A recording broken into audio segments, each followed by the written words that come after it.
মুসা আলাইহিস সালামের সময়, মুসা আলাইহিস সালামের জামানায় প্রভাব ছিল জাদুর।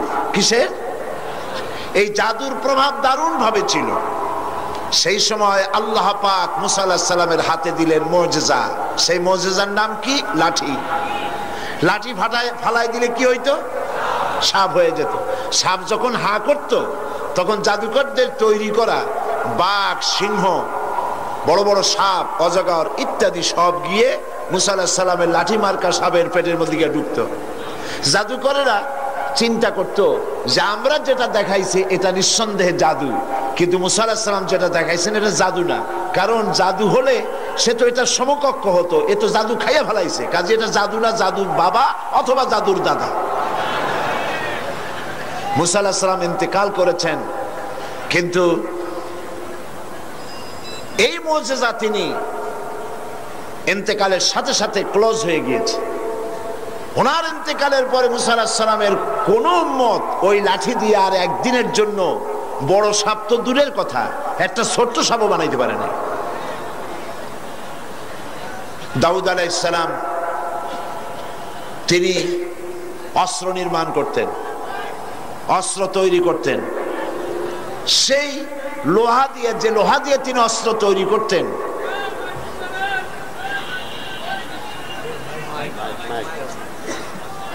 মাইকের অপারেটর তিনি খবর রাখুন, পাবেন, আপনারা পাবেন। এই লোহা গলাবার জন্য আগুনের প্রয়োজন হতো না, তিনি লোহা হাতের মুঠায় ধরে চাপ দিলে লোহা পানি হয়ে আঙ্গুলের ফাঁক দিয়ে পড়ে যেত। এটা ছিল তার মুজিজা। সুলাইমান আলাইহিস সালামের মুজিজা ছিল সকালবেলায় বিনা মেশিনে, বিনা ইঞ্জিনের সিংহাসনে বসতেন, বাতাসের উপর থেকে 1 মাসের পথ অতিক্রম করে যেতেন, আবার সন্ধ্যাবেলায় আর 1 মাসের পথ অতিক্রম করতেন। এটা গল্প না কোরআন? কোরআন। ঈসা আলাইহিস সালাম অন্ধ লোকের চোখের উপরে হাত বুলিয়ে দিলে লোকটির চোখ ভালো হয়ে যেত। ঈসা আলাইহিস সালামকে আল্লাহ পাক উঠায় নেওয়ার পরে তার এই মুজিজা ওখানে শেষ হয়ে গিয়েছে। তার উম্মতেরা কেউ আর কোন অন্ধের চোখ ভালো বানাতে পারে না এই হাত বুলাইয়া। রাসূল করিম সাল্লাল্লাহু আলাইহি সাল্লামের সময় মুজিজা ছিল, রাসূল করিম সাল্লাল্লাহু আলাইহি সাল্লামের সময় সাহিত্যের প্রভাব ছিল দারুণ ভাবে, কবিতা এবং সাহিত্যে। সেই সময় আল্লাহ পাক কোরআন নাজিল করলেন তার কাছে। কোরআন দুনিয়ার সকল যুগের সমস্ত সাহিত্যের শিল্প, উৎকর্ষ, ভাষার লালিত্য, ছন্দ, এ সব কিছুকে উতরে কোরআন এমন এক পর্যায়ে আছে, কোরআনের সাহিত্য যাকে স্পর্শ করা পৃথিবীর কোন সাহিত্যিকের পক্ষে সম্ভব নয়। এই জন্য দুনিয়ার সব নবীরা মারা গেলেন, ঈসা আলাইহিস সালামকে আল্লাহ পাক উঠায় নিলেন, মুজিজার সাথে সাথে বন্ধ হয়ে গেল, মুজিজা আর চালু থাকে নাই। রাসূল করিম সাল্লাল্লাহু আলাইহি সাল্লামের ইন্তেকালের পর তার মুজিজা তিনি কবরে নিয়ে যান নাই, মুজিজা রেখে গেছেন। কিয়ামত পর্যন্ত এই মুজিজা চলবে। এই মুজিজার নাম কি? সেই মুজিজা আমি চট্টগ্রাম তাফসীর মাহফিল সহ বিশাল বিশাল তাফসীর মাহফিলগুলিতে বলি, আপনারা কি মুজিজা শুনতে চান না দেখতে চান? লোকেরা বলে দেখতেই চাই, দেখতে পারলে আর শোনে কেনা। আমি তখন বলি যে দেখেন, এই মাহফিলের দিকেই তাকান, মুজিজা কারে বলে কোরআন শরীফের। এই বিশাল পল্টন মাঠের দিকে তাকান, আর একটু পরে এর আশেপাশেও জায়গা থাকবে না ইনশাআল্লাহ।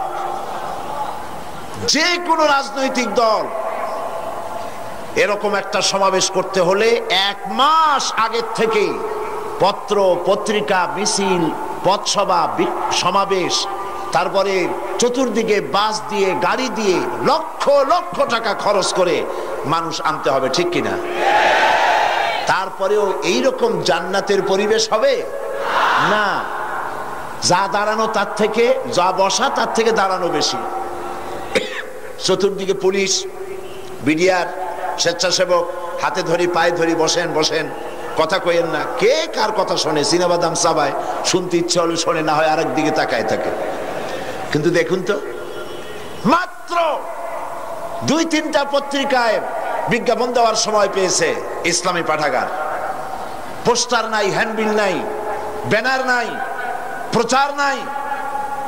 আল্লাহ রাব্বুল আলামিন তার কোরআনের পাগল, কোরআনের প্রেমিক গোলামদেরকে হাজির করে দিয়েছেন। এটাই কোরআনের মুজিজা। এইটা হলো কোরআনের মুজিজা।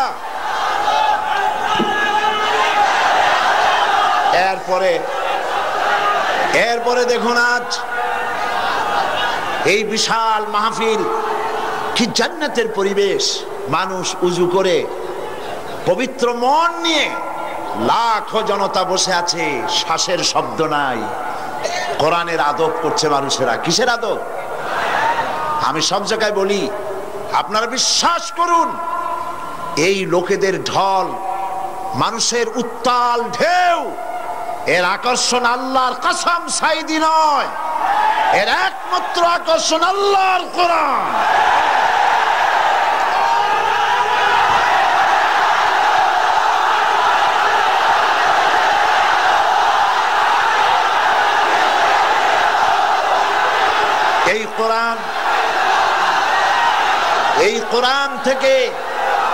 এই কোরআন থেকে মানুষকে বিচ্ছিন্ন করা যাবে না। আমি আপনাদের সামনে আলোচনা করব বিমাশিয়াতিল্লাহি তাআলা। আমি তো তেমন কিছু জানি না। সুবহানাকা লা ইলমা লানা ইল্লা মা আল্লামতানা।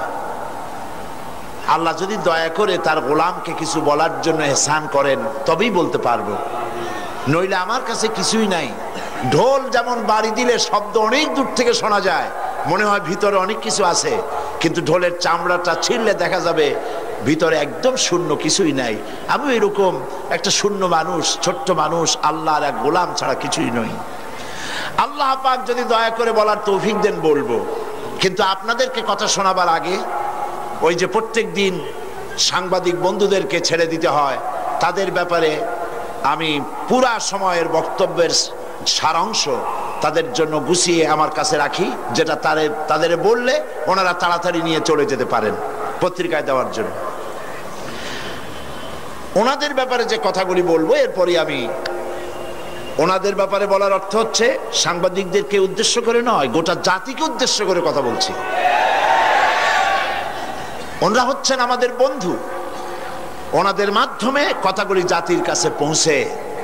এটা যদি সবগুলি পত্রিকায় দায়িত্ব পালন করত, তাহলে কিসমত জাতির অনেক ভালো হয়ে যেত।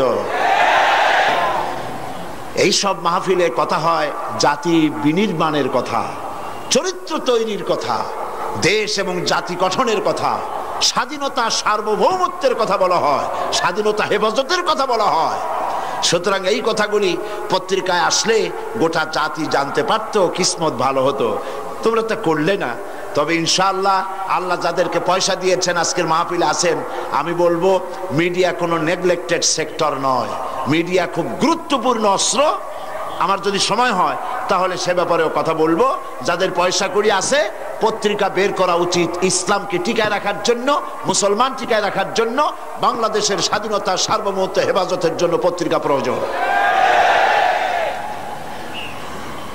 ইসলাম গতানুগতিক ভাবে কোন ধর্মের নাম নয়। ইসলাম হচ্ছে একটি বিপ্লবী মতাদর্শ, যা সমগ্র পৃথিবীর সমাজ ব্যবস্থাকে পরিবর্তন করে নিজস্ব আদর্শ অনুযায়ী ঢেলে সাজাতে চায়। আর ধর্মনিরপেক্ষবাদীরা চায় কোরআন হাদিস তথা রাসূল করিম সাল্লাল্লাহু আলাইহি ওয়াসাল্লামের আদর্শ বিবর্জিত মন গড়া আদর্শে সমাজ ও রাষ্ট্র চালাতে। ধর্মনিরপেক্ষতার অর্থই হচ্ছে ধর্মহীনতা। ধর্মনিরপেক্ষ রাষ্ট্র প্রতিষ্ঠার ব্যাপারে ধর্মনিরপেক্ষবাদীদের দৃষ্টিতে ওলামা, মাশায়েখ, ইসলামী আন্দোলন এবং মাদ্রাসা, মসজিদই হচ্ছে তাদের প্রধান বাধা।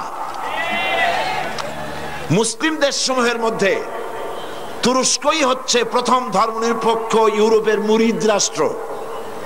ইসলামের শত্রুদের খরিদকৃত গোলাম কামাল পাশা তুরস্ককে ধর্মনিরপেক্ষ রাষ্ট্র বানাবার জন্য হাজার হাজার আলেমদেরকে হত্যা করেছিল। মাদ্রাসা শিক্ষা বন্ধ করে দিয়েছিল এবং ইসলামী আন্দোলনের নেতা কর্মী আলেম ওলামা দিয়ে জেলখানাগুলি ভরে ফেলেছিল। এখন বাংলাদেশেও হুবহু তুরস্কের কামাল পাশার অনুকরণে বর্তমান সরকার ইউরোপ, আমেরিকা এবং ভারতকে খুশি করার জন্য বাংলাদেশকে একটি পূর্ণাঙ্গ ধর্মনিরপেক্ষ রাষ্ট্রে পরিণত করার লক্ষ্যে ওলামা, মাশায়েখ ও মাদ্রাসা ছাত্রদের উপরে অত্যাচারের স্টিম রোলার চালাচ্ছে। অথচ একথা সর্বজনবিদিত যে দেশের ওলামা, মাশায়েখ এবং মাদ্রাসার ছাত্র এবং শিক্ষক সমাজ সবচাইতে বেশি শান্তিপ্রিয় এবং সন্ত্রাস ও দুর্নীতি মুক্ত। যেমন কলেজ বিশ্ববিদ্যালয়গুলোতে এ যাবৎ যত সন্ত্রাসী তৎপরতা এবং হত্যাকাণ্ড ঘটেছে, মাদ্রাসাগুলিতে তার 1000 ভাগের 1 ভাগও ঘটে নাই। কলেজ বিশ্ববিদ্যালয়গুলোতে যত ধর্ষণের ঘটনা ঘটেছে, মাদ্রাসাগুলোতে তার 1,00,000 ভাগের 1 ভাগও ঘটে নাই। দেশের মন্ত্রী, এমপি এবং তাদের রাজনৈতিক সহযোগীরা দেশ স্বাধীনের পর থেকে এ পর্যন্ত যত দুর্নীতি, স্বজনপ্রীতি, সরকারি অর্থ লুটপাট করেছে, দেশের ওলামা, মাশায়েখ বৃন্দ তার 1000 কোটি ভাগের 1 ভাগও করে নাই। তাছাড়া মাদক ব্যবসা, অস্ত্রবাজি, এসিড নিক্ষেপ, চোরাকারবারি এবং অন্যের জমি বাড়ি দখলের কোন একটির সাথেও দেশের আলেম, ওলামা, মাদ্রাসার শিক্ষক, মাদ্রাসা ছাত্রদের দূরতম সম্পর্ক নাই। তারপরও দেশের সরকার এবং ভারতের অর্থে লালিত পত্রিকাগুলি এবং ইসলামের জঘন্য দুশ্মন এনজিও গুলো আর হিন্দুস্তানের পাঁচটা গোলাম তথাকথিত বুদ্ধিজীবী এবং কবি সাহিত্যিকরা এক সুরে সমস্বরে আলেম, ওলামা, মাশায়েখ এবং মাদ্রাসা শিক্ষার বিরুদ্ধে বিষোদ্গার করে চলছে এদেশ থেকে ইসলামকে নির্মূল করার জন্য। এ পর্যন্ত গোটা জাতির উদ্দেশ্যে আমি তাফসীরুল কোরআন মাহফিলের পক্ষ থেকে বক্তব্য রাখলাম। দরুদ শরীফ পড়েন। আল্লাহুম্মা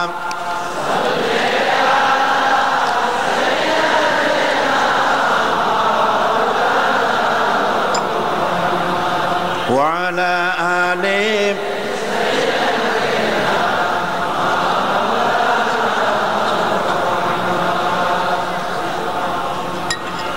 সাল্লি আলা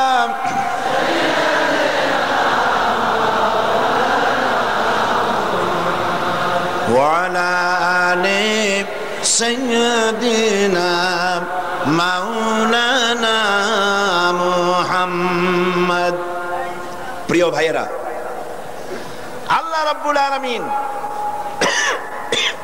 এই পৃথিবীর মানব মণ্ডলীকে হেদায়েতের জন্য কোরআন দান করেছেন।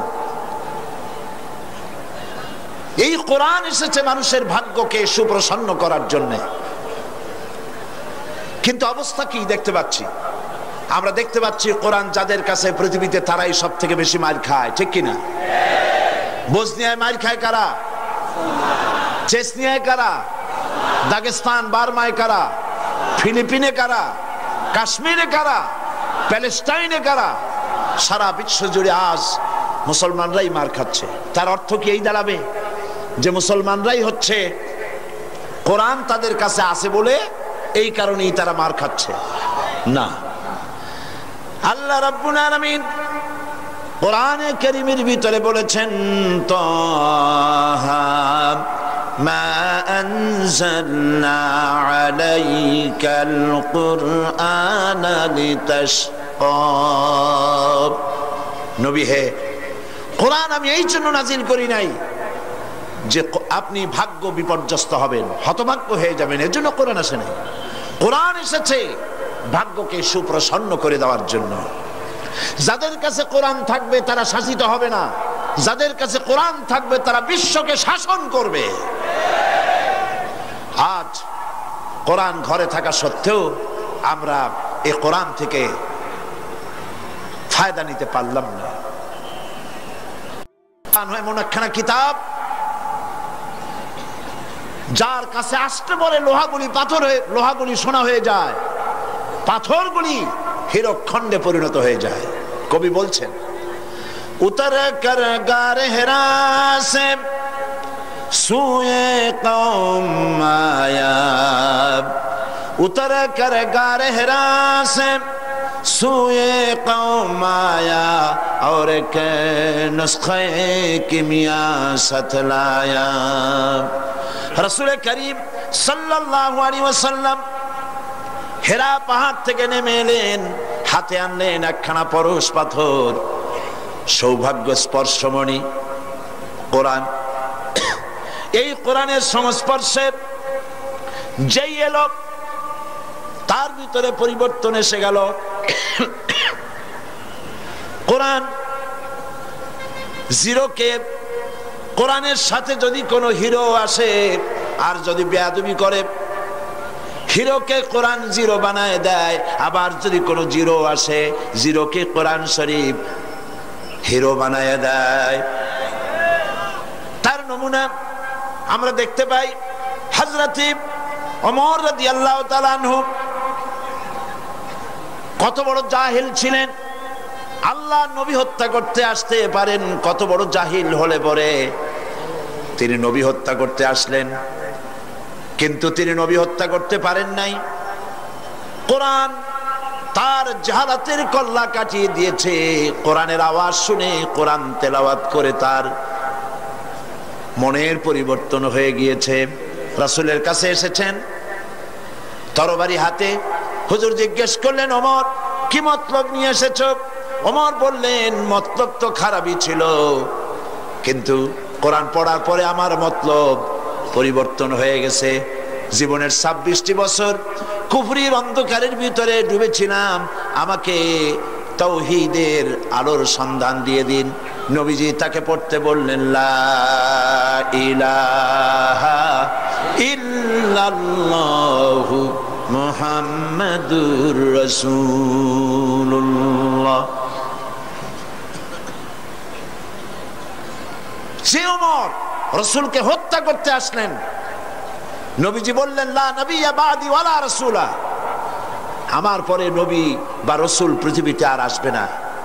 কিন্তু আমার পরে যদি কেউ নবী হতো, লাকানা ওমর, ওমরকে আল্লাহ অবশ্যই নবী বানায় দিতেন। তাহলে ওমর কোথায় ছিলেন আর কোথা থেকে আল্লাহ তাকে কোথায় নিয়ে গেলেন?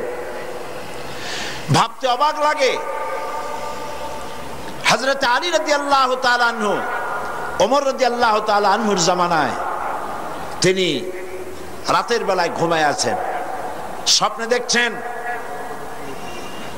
যেন তিনি নামাজ পড়ছেন রাসূল করিম সাল্লাল্লাহু আলাইহি ওয়াসাল্লামের পেছনে, ফজরের নামাজ। নামাজ শেষ হওয়ার পর রাসূল করিম সাল্লাল্লাহু আলাইহি ওয়াসাল্লাম পেছনের দিকে ফিরে বসেছেন, কথাবার্তা বলছেন। হযরত আলী মসজিদ থেকে বেরিয়েছেন, দরজার কাছে এসে দেখেন এক বুড়ি এক পাত্র খোরমা নিয়ে দাঁড়ানো। বুড়ি বলছেন, আলী আবার ভেতরে যাও, এই পাত্র ভরা খোরমাগুলি নিয়ে আল্লাহর রাসূলকে দাও আর বলো এটি আমার বাগানে, নতুন বাগানের খোরমা, তিনি খাবেন এবং সাহাবায়ে কিরামদের মধ্যে ভাগ করে দিবেন। হযরত আলী ভেতরে প্রবেশ করলেন, হুজুরকে খোরমার পাত্র দিয়ে ঘটনা বিবরণ করলেন।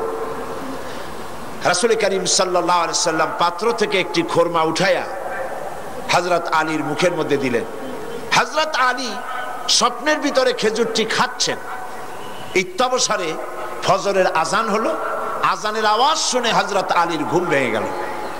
কিন্তু ঘুম ভেঙেছে ঠিক, রাসূল করিম সাল্লাল্লাহু আলাইহি সাল্লামের হাতের দেওয়া খোরমার স্বাদ তখনও আলীর মুখের মধ্যে রয়েছে। উযু করে মসজিদ নববীতে প্রবেশ করলেন। তিনি দেখতে পাচ্ছেন মসজিদ নববীতে ইমামতির জায়গায় কে দাঁড়ানো? হযরত ওমর রাদিয়াল্লাহু তাআলা। ইসলামের নিয়ম এটা। ইসলামের শাসন ব্যবস্থায় রাষ্ট্রপ্রধান যিনি হবেন, তিনি সেই দেশের সব থেকে বড় মসজিদে ইমামতি করার, খুতবা দেওয়ার যোগ্যতা তার থাকতে হবে। হযরত ওমর রাদিয়াল্লাহু তাআলা আনহু ফজরের নামাজ পড়লেন। এখন কিন্তু আর স্বপ্ন না, এখন কি বাস্তব। ফজরের নামাজ শেষ করে হযরতে ফারুক রাদিয়াল্লাহু তাআলা আনহু পেছনের দিকে ফিরে বসেছেন, হযরত আলী উঠেছেন। মসজিদ থেকে বেরোবেন, দরজার কাছে এসে দেখেন এক বুড়ি এক পাত্র খোরমা নিয়ে দাঁড়ানো। বুড়ি বলছেন, আলী আবার ভেতরে যাও, এই পাত্র ভরা খোরমা নিয়ে আমিরুল মুমিনিনকে বলো এটি আমার নতুন বাগানের খোরমা, যেন তিনি খান আর রাসূলুল্লাহর সাহাবীদের মধ্যে যেন ডিস্ট্রিবিউট করে দেন। হযরত আলী দেখছেন কি আশ্চর্য কথা, যা স্বপ্নে দেখলাম তাই বাস্তব হচ্ছে। ভেতরে গিয়ে আমিরুল মুমিনিনকে খোরমার পাত্র দিলেন আর ঘটনা শোনালেন। বুড়ি এভাবে পাঠায়েছে, তার নতুন বাগানের খোরমা, এইসব বললেন। হযরত ওমর খোরমার পাত্র থেকে একটি খোরমা উঠিয়ে হযরত আলীর মুখের মধ্যে দিয়ে দিলেন। হযরত আলী খোরমা চিবোচ্ছেন, খুব মজা লাগতেছে। হযরত আলী বলছেন, ওমর পাত্রে তো খোরমা অনেক আছে, সবাইকে যদি একটা দুইটা করে দাও তারপরেও থাকবে, খোরমা খুব মজার, তুমি দাও না আমাকে আর একটা বেশি।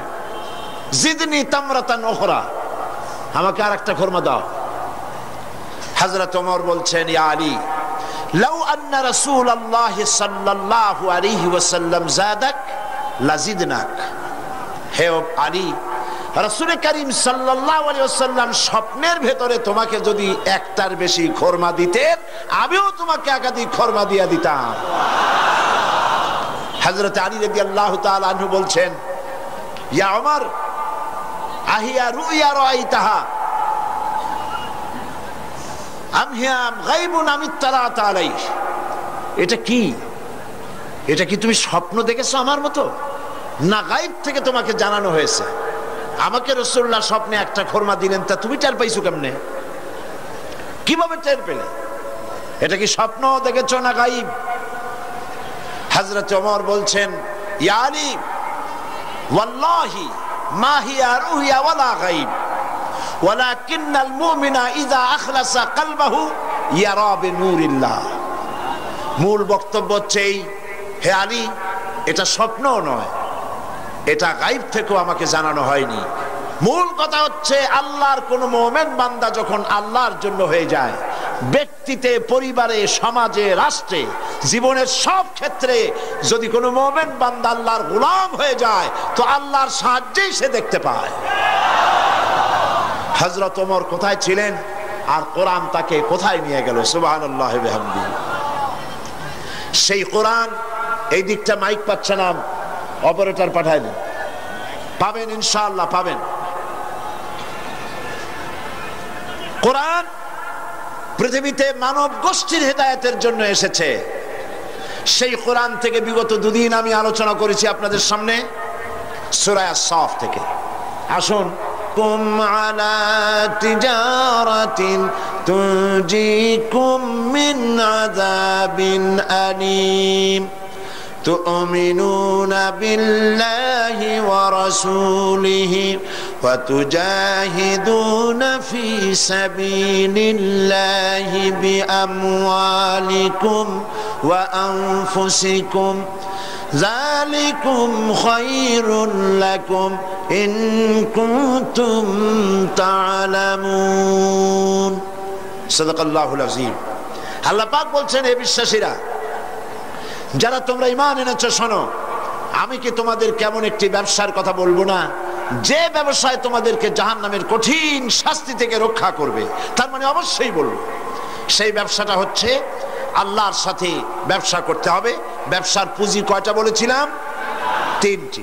একটি হলো ঈমান বিল্লাহ, আল্লাহর প্রতি ঈমান, আরেকটি হচ্ছে রাসূলের প্রতি ঈমান, আরেকটি হচ্ছে, জোরে বলুন। আমরা আল্লাহর প্রতি ঈমানের কথা আলোচনা করেছি, রিসালাতের প্রতি ঈমানের কথা কিছুটা বলেছি, বাকি কথা আজকে আলোচনা করতে চেষ্টা করব ইনশাআল্লাহ। তবে আপনারা খেয়াল রাখবেন, শয়তান যেন কাউকে মাহফিল থেকে উঠায় দিতে না পারে, সেজন্য খেয়াল রাখবেন, মজবুত হয়ে বসতে চেষ্টা করবেন, যাতে সবগুলি কথা শোনার সৌভাগ্য অর্জন আমরা করতে পারি। আর আখিরি মোনাজাত, এই লাখো জনতার বিশাল মোনাজাতে আমরা যেন শরীক হতে পারি। আল্লাহ যেন তৌফিক দান করেন, বলি আমিন। রাসূলের প্রতি ঈমান, সেই ইমানের কিছু কথা গতকাল বলেছিলাম, আজকে বাকি আরো কিছু কথা।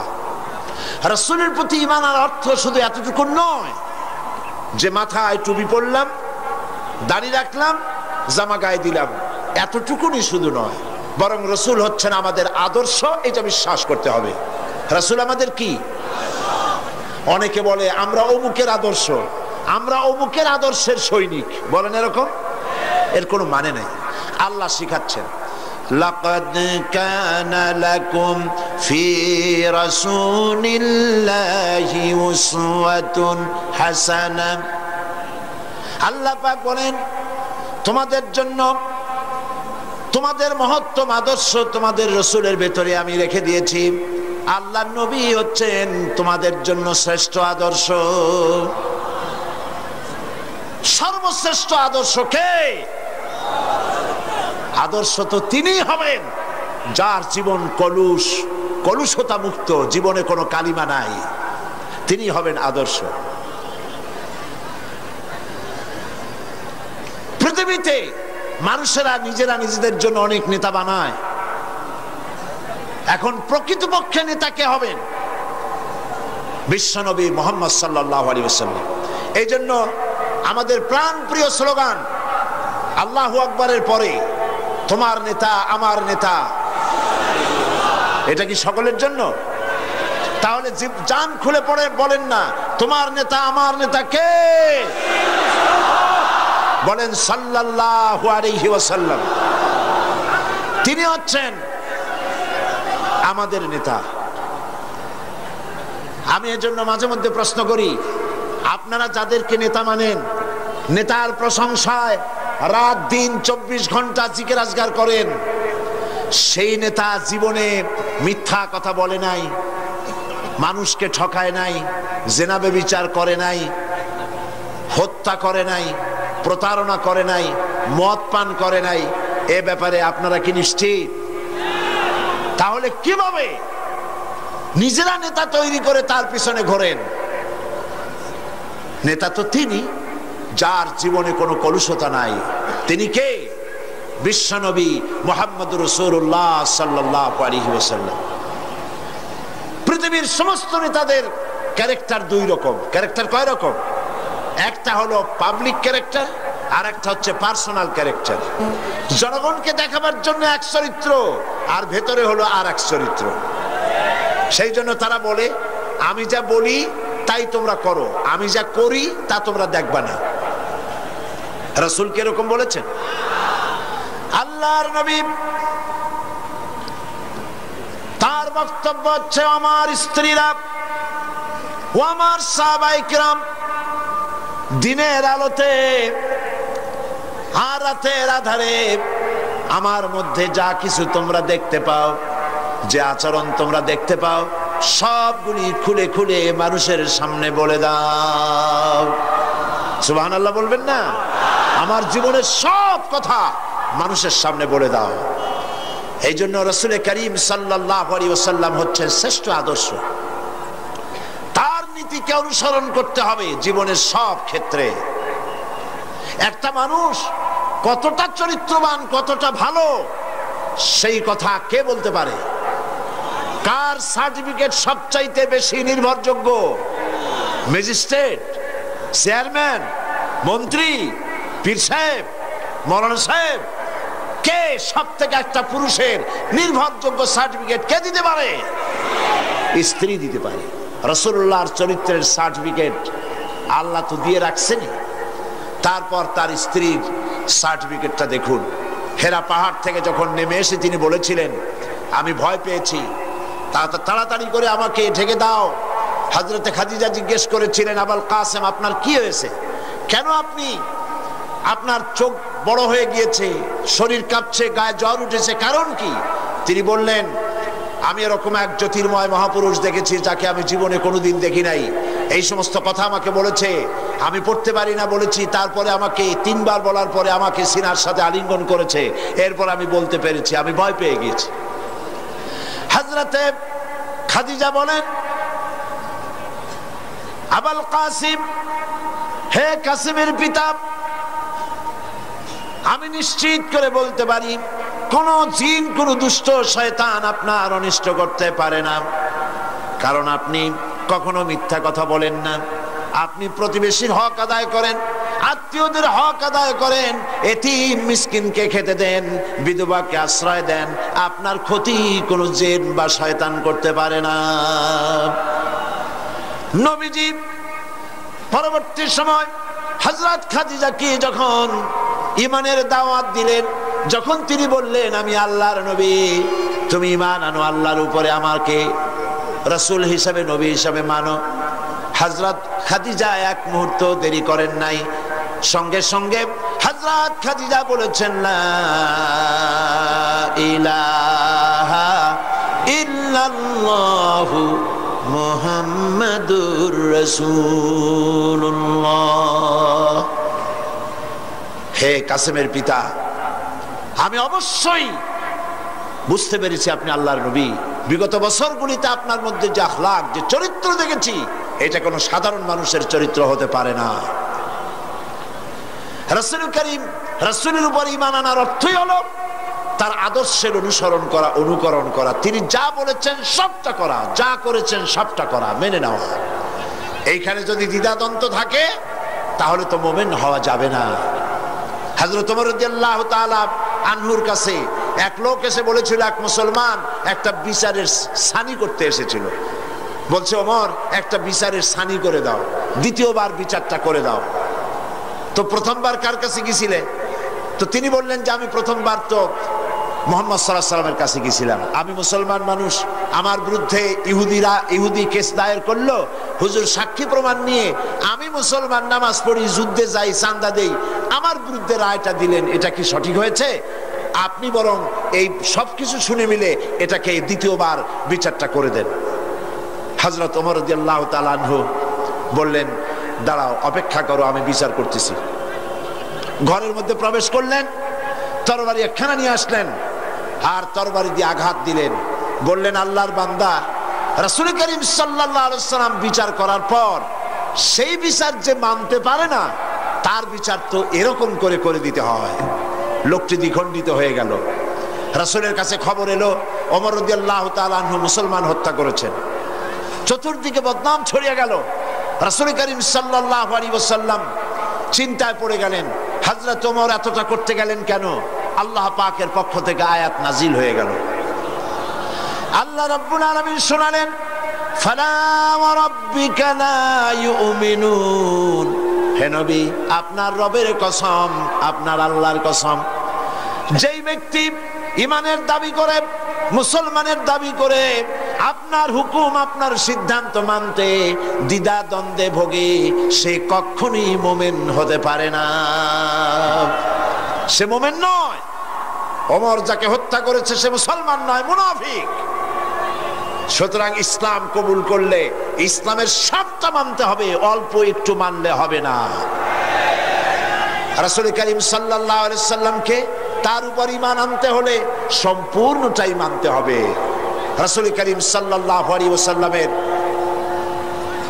জীবনে, তার মিশনে বাধা আসলো কেন?